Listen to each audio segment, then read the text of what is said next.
Assalamualaikum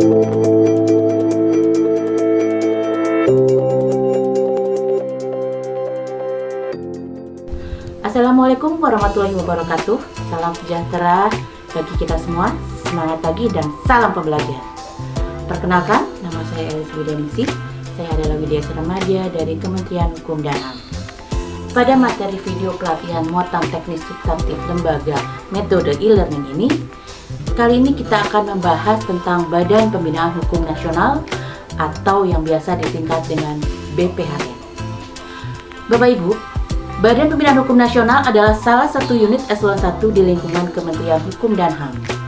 Selanjutnya, mari kita mulai pembelajaran materi FTSL BPHN yang akan kita mulai dengan sejarah BPHN.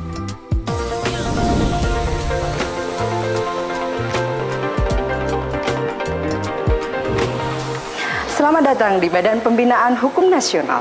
Badan Pembinaan Hukum Nasional adalah salah satu unit eselon 1 di Kementerian Hukum dan HAM yang mempunyai tugas melakukan pembinaan di bidang hukum dan regulasi di Indonesia. Badan Pembinaan Hukum Nasional mempunyai tugas dan fungsi pokok adalah mengembangkan dan membangun konsepsi hukum nasional di negara kita tercinta. Di dalam membuat Grand Design Pembangunan Hukum Nasional, Badan Pembinaan Hukum Nasional ini mengakomodir berbagai sumber hukum yang ada, baik itu hukum tertulis, hukum tidak tertulis, jurisprudensi atau putusan pengadilan, juga konvensi-konvensi internasional yang sudah diratifikasi. Oleh karena itu, Badan Pembinaan Hukum Nasional mempunyai tugas dan fungsi mengembangkan terkait dengan persoalan rencana pembentukan regulasi. Selain itu juga melakukan analisis dan evaluasi terhadap regulasi yang sudah existing, mengembangkan dan melakukan penyuluhan dan bantuan hukum, serta kemudian juga mengembangkan desa sadar hukum. Selain itu juga Badan Pembinaan Hukum Nasional mengemban amanah Perpres 33 tahun 2012, yaitu terkait dengan pengembangan dan pembangunan jaringan dokumentasi dan informasi hukum nasional. Harapannya, rujukan terhadap seluruh regulasi nasional, baik mulai zaman kolonial Belanda sampai yang terbaru, mulai dari tingkat undang-undang sampai peraturan yang lebih rendah lagi, bahkan kita akan mengakomodir melalui jaringan dokumentasi dan informasi hukum nasional ini. Badan Pembinaan Hukum Nasional memiliki 4 pusat dan 1 sekretariat sebagai pendukung. Sekretariat sebagai pendukung administrasi mempunyai fungsi mempersiapkan program dan pelaporan, penyiapan bahan penata usahaan, kerjasama, kehumasan, protokoler, kepegawaian, rumah tangga, perbendaharaan, akuntansi, dan pelaporan keuangan di lingkungan Badan Pembinaan Hukum Nasional. Adapun struktur Sekretariat Badan Pembinaan Hukum Nasional terdiri dari Sekretaris Badan yang didukung oleh beberapa bagian, diantaranya bagian program dan pelaporan, bagian kepegawaian, bagian keuangan, bagian pengelolaan BUMN dan umum, bagian hubungan masyarakat, kerjasama dan tata usaha.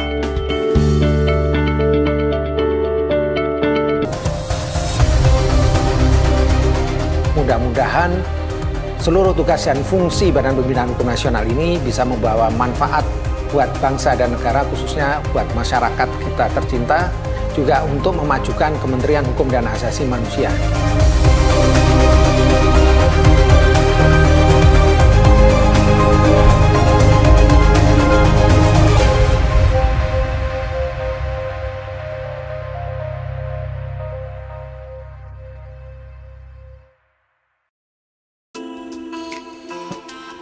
Pertama kali didirikan pada tanggal 30 Maret 1958, institusi ini bernama Lembaga Pembinaan Hukum Nasional atau disingkat LPHN, yang dibentuk berdasarkan Keputusan Presiden Republik Indonesia Nomor 107 Tahun 1958 dan ditempatkan langsung di bawah Perdana Menteri sebagai badan khusus untuk melakukan pekerjaan pembinaan hukum nasional peninjauan kembali peraturan perundang-undangan pada masa penjajahan secara sistematis yang dilandasi oleh cita-cita untuk mewujudkan sistem hukum nasional.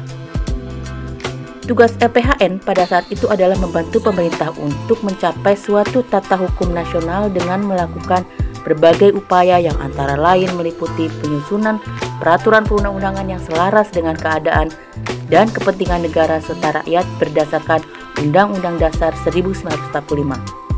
Pengusulan peraturan perundang-undangan zaman Hindia Belanda yang harus diubah atau dicabut, penerjemahan dan pembakuan berbagai istilah hukum.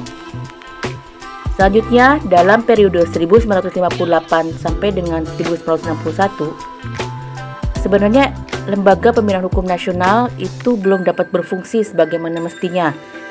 Ya, dikarenakan situasi politik dan sosial pada waktu itu yang tidak memungkinkan institusi tersebut untuk bekerja dengan baik.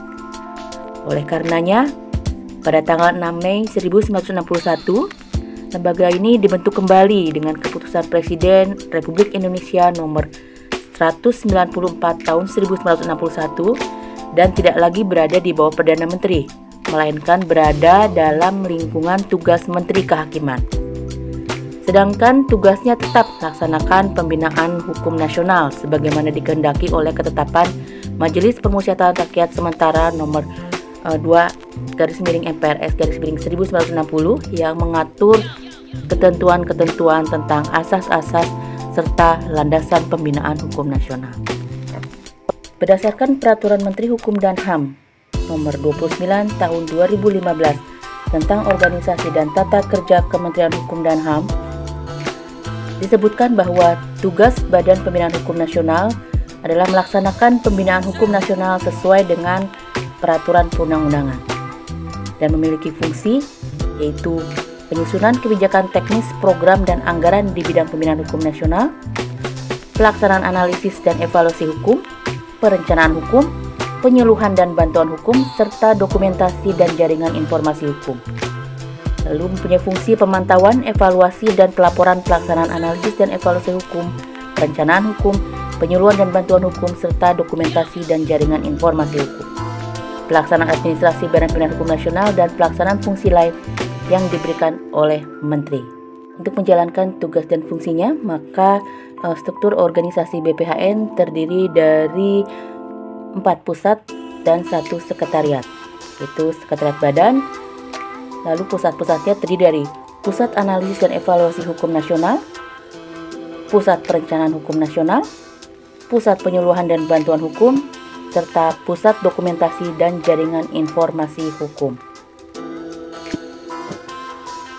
Jika kita kaitkan dengan visi misi Kementerian Hukum dan HAM, maka tugas dan fungsi BPHN itu terkait dengan misi nomor 1, 2, dan 5, yaitu mendukung misi membentuk peraturan perundang-undangan yang berkualitas dan melindungi kepentingan nasional dengan melakukan pembinaan hukum secara terus-menerus dan berkesinambungan.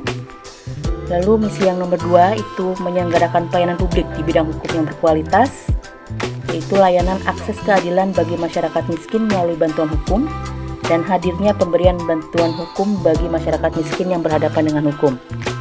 Lalu misi yang kelima itu melaksanakan peningkatan kesadaran hukum masyarakat. Nah, untuk misi ini sebagaimana kita ketahui bahwa peningkatan kesadaran hukum masyarakat dan aparatur itu bertujuan untuk mewujudkan budaya hukum yang positif di Indonesia. Proses pembangunan sistem hukum nasional karena budaya hukum merupakan salah satu subsistem dari sistem hukum. Aspek-aspek yang terkandung dalam konsep budaya hukum adalah aspek nilai dan aspek sikap. Kelembagaan BPHN terdiri dari 1 sekretariat dan 4 unit teknis. Sekretariat BPHN tentu melakukan layanan dukungan manajemen, Pusat Dokumentasi dan Jaringan Informasi Hukum Nasional itu sebagai koordinator JDIHN untuk sekitar 1.200 anggota. Lalu Pusat Penyuluhan dan Bantuan Hukum itu penyelenggara kegiatan penyuluhan hukum dan bantuan hukum serta sebagai pembina jabatan fungsional penyuluh hukum.